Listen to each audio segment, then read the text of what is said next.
एतिरी त बेहसी आहे जो मासूम ॿार खीर पीआ ॿारनि खे बि अगवा करे तावान वरिता था वञनि।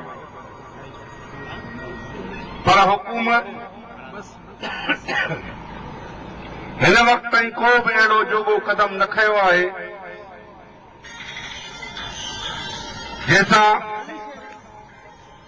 सिंध जे माण्हुनि खे को इंसाफ़ मिली सघे।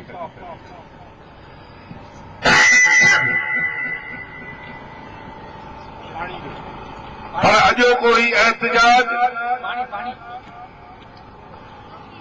असांजे भाउ इमरान जोखियो जे अमड़ खे इंसाफ़ ॾियारण जे लाइ,